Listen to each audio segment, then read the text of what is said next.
Notre Seigneur Jésus-Christ. Un jour, il enseignait ainsi.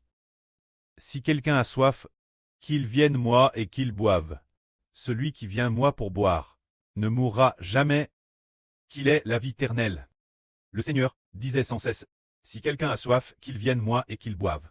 Si quelqu'un a soif, qu'il vienne moi et qu'il boive. Elpoc frère Heber ne comprenait pas non plus. Avoir soif, est-ce qu'en buvant l'eau que le Seigneur donne, on n'aura plus jamais soif? Quelle eau le Seigneur va-t-il donc donner? Une fois, le Seigneur est venu près d'un puits et a dit une femme samaritaine. Si tu savais qui je suis, tu me demanderais, et je te donnerai l'eau vive. Alors, le Seigneur a encore dit, quiconque boit de l'eau de ce puits où tu puises, aura encore soif après en avoir bu. Mais celui qui boit de l'eau que je lui donnerai, n'aura plus jamais soif. L'eau que je lui donnerai deviendra en lui une source pour la vie éternelle. Obtenir la vie éternelle. Ce moment-là, cette femme ne comprenait pas non plus. La femme a dit, Seigneur. Elle a dit, Monsieur, donnez-moi donc cette eau boire. Pour que je n'ai plus soif après l'avoir bu. Et que je n'ai plus venir puiser de l'eau ici. Elle pensait que le Seigneur allait lui donner quelque chose. Une sorte d'eau miraculeuse.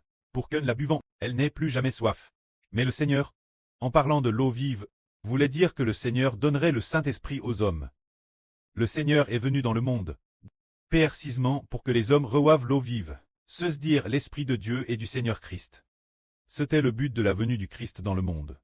Alors il veut racheter les hommes, afin que tous ceux qui croient en lui obtiennent le pardon des péchés. Ceux dont les péchés sont pardonnés, peuvent alors boire l'eau vive, et recevoir l'Esprit de Dieu et du Seigneur. Auparavant, frère Heber appartenait à une grande religion.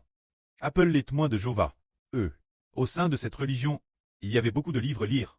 Et chez eux, pour raconter ce qu'il y a dans l'Apocalypse, le fleuve d'eau de la vie. Waouh! Ils dessinaient le fleuve d'une manière magnifique.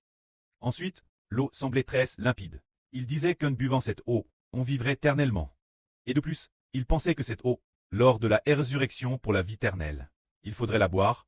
En buvant cette eau, on ne vieillirait plus. Madame frère Heber pensait que, après la résurrection future, on ne vieillirait pas, parce qu'on boirait cette eau. Cette eau devait certainement être meilleure que l'eau minérale. C'est ce qu'il croyait. Plus tard, dans le livre du prophète du ciel, il est aussi mentionné, il est dit que l'eau du fleuve est très limpide. Partout où le fleuve coule, il y a la vie. On pensait tous que ce fleuve était vraiment comme de l'eau minérale, ou comme de l'eau de source.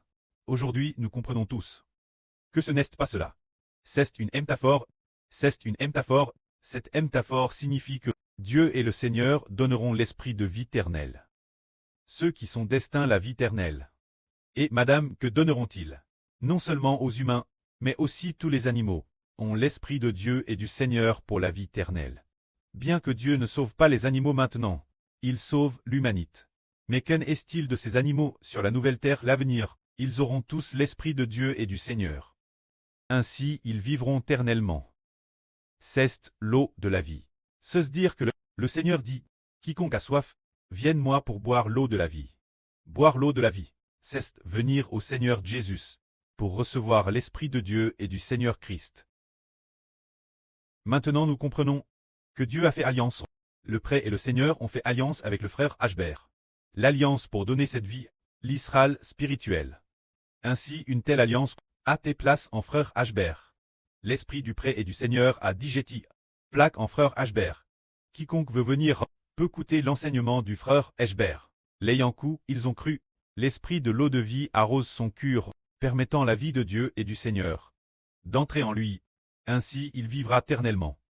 Que la gloire soit au prêtre et au Seigneur. Amen.